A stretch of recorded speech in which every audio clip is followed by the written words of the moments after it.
الحمدللہ رب العالمین والصلاة والسلام علی خاتم النبیین اما بعد فاعوذ باللہ من الشیطان الرجیم بسم اللہ الرحمن الرحیم الصلاة والسلام علیک یا سیدی یا رسول اللہ وعلی آلک واصحابک یا سیدی یا رحمت للعالمین۔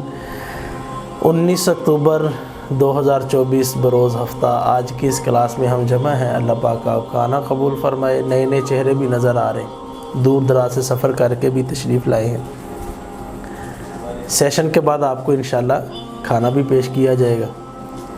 اللہ پاک آپ کے علم کی جو جستجو ہے اس کو قبول فرمائے۔ آپ نے جو سوالات لکھ کر مجھے عطا فرمائے، پہلے ہم ان کے جوابات کا سلسلہ کرتے ہیں، پھر یوٹیوب اور واٹس ایپ کے ذریعے سے جو سوال آئے انشاءاللہ ان کے جوابات کا سلسلہ ہوگا۔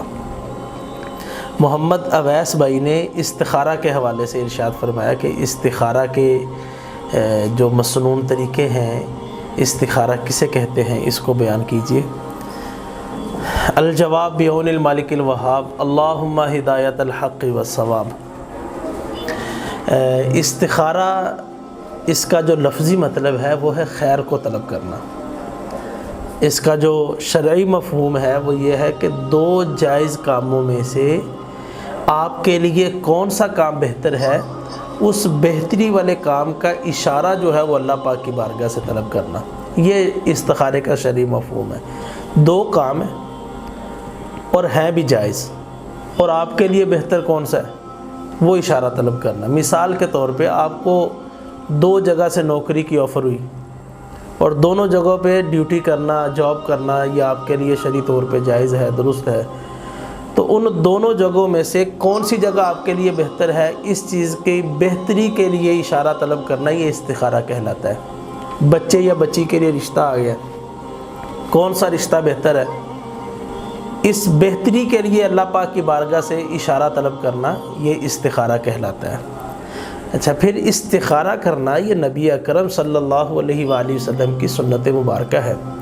پیارے حبیب صلی اللہ علیہ وآلہ وسلم امور خیرہ کے لیے استخارہ فرمایا کرتے تھے۔ استخارہ کرنے کے مختلف طریقے بھی پھر احادیث طیبہ میں بیان کیے گئے۔ اچھا، دو چیزیں میں ذکر کروں گا جو اہم ہے۔ ایک چیز یہ ہے کہ استخارہ حرام اور ناجائز کاموں کے اندر نہیں ہوتا۔ حرام اور ناجائز کام سے تو اللہ پاک نے منع فرما دیا، قرآن و حدیث نے روک دیا۔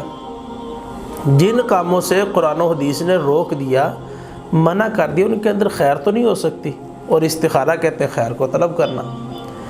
تو حرام کام کے لیے استخارہ کرنا بھی حرام، ناجائز کام کے لیے استخارہ کرنا بھی ناجائز ہے۔ استخارہ ہے جائز حلال مباح کاموں کے لیے، ناجائز کاموں کے لیے استخارہ نہیں ہے۔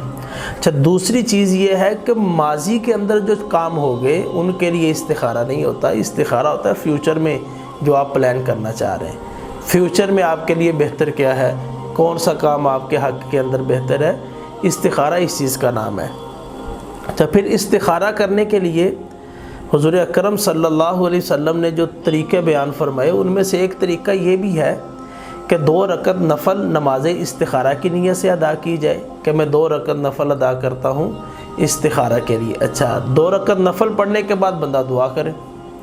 اچھا، دعا کر لے اور دعا کے اندر کیا کہے کہ یا باری تعالیٰ تو ارحم الراحمین ہے، بھلائی والا معاملہ فرماتا ہے، خیر کو جاننے والا ہے، میرے حق میں کیا بہتر ہے تو جانتا ہے، جو میرے حق میں بہتر ہے میرے لیے جو ہے وہ اس کا اشارہ جو ہے وہ فرما دے۔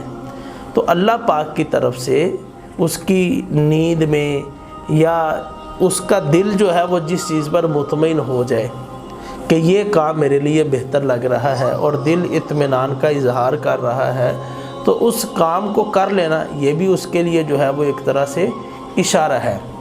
اچھا، ایک طریقہ یہ بھی بیان کیا گیا کہ سورہ دخان اس کی جو ہے وہ تلاوت کی جائے اور سورہ یاسین کی تلاوت کی جائے، اور پھر 2 رکعت نفل نماز استخارہ جو ہے وہ پڑھی جائے، اور زمین پر قبلہ کی طرف رخ کر کے جو ہے وہ لیٹا جائے۔